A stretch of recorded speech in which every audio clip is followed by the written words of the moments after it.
Serenidad by Humongous. Quote, national character is only another name for the particular form which the littleness, perversity, and baseness of mankind take in every country. Every nation mocks at other nations, and all are right. Unquote. Arthur Schopenhauer.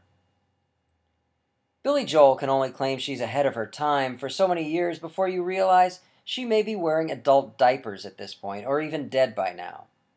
Humanity on Earth has become more stagnant than fetid toilet water in an abandoned apartment tenement. Most people want to hear this as much as they wanted to hear the Macarena for the 8,000th time in the 90s. Such stated, truth is truth. And the truth is, this system we support was designed to enslave and slaughter us. There were a colossal number of homeless humans 500 years ago, and there are a tremendous amount of homeless humans today. Prodigious portions of our species were starving when the year was recorded with 3 digits, and copious quantities of Homo sapiens are dying of hunger now. Authority in its various forms has been the underpinning tenet of any society. Hence, doesn't it seem highly plausible our suffering is caused by this system? Was such pain present before government, money, religion, today's current forms of control? Who knows? That was a period before recorded history. If you had a cold for the past 2 years, wouldn't you attempt to deduce what was causing your malady? Wouldn't you become suspect of the things in your environment? Perhaps you moved to a vastly different climate 24 months ago. Maybe you got a dog at the outset of that interim. If you logically deduce things on a microcosmic level, why wouldn't you do the same on a macrocosmic scale? Why do people blindly assume this system we're following is beneficial, moreover, optimal? Along the lines of fallacious foundations, let's address quote-unquote countries. The idea of quote-unquote countries is nothing more than a sleight of hand. Folks venerate this quote-unquote nation and vilify that, only seeing as far as quote-unquote China, quote-unquote Russia, the quote-unquote United States, etc. None of which exist, of course. Want proof? Just fly above the planet and look down. When you don't see those borders we're brainwashed to believe in, you have all the evidence you need.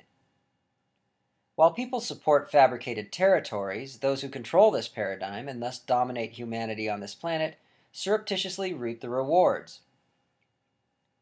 From a transaction perspective, engineers running this ruse are superlative masters, since they've duped us all. Even so, business people will ignorantly support this paradigm, never knowing they themselves are perpetuating a system that's literally killing them. That's correct. CEOs and revered executives who blindly support this order are the most inept business people in existence. At least I know I'm a slave, aware of who my masters are in this schema.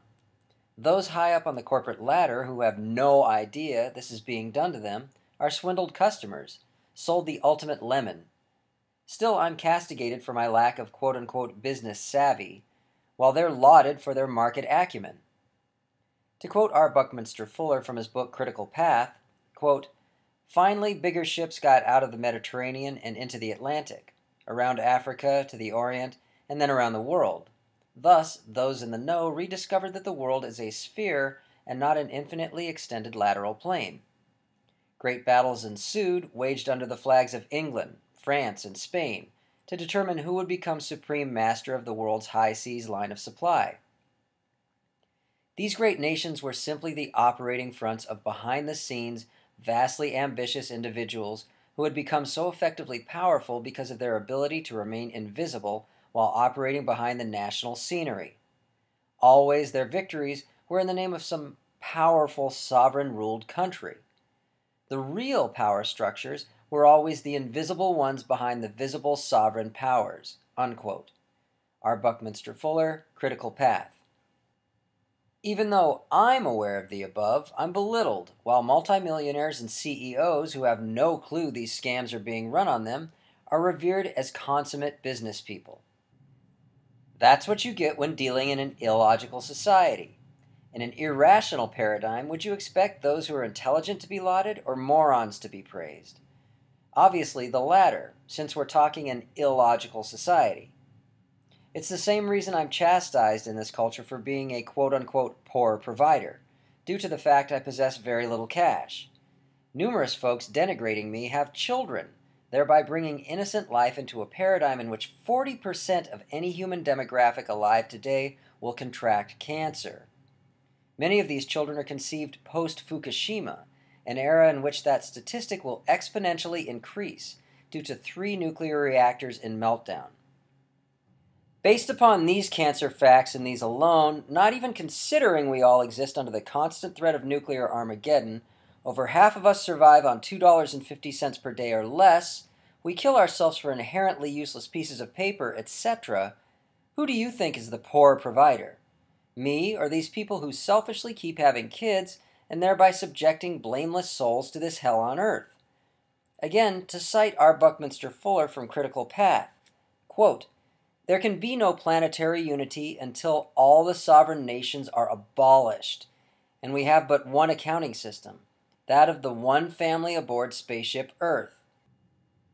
Ample food and growing capacity exist on our planet to feed well every world human, but the sovereign nations and their international trade balancing system and the individual hoarders of foods and other goods within the separate nations prevent the distribution of the foods." Unquote. Night, folks, and may God be less.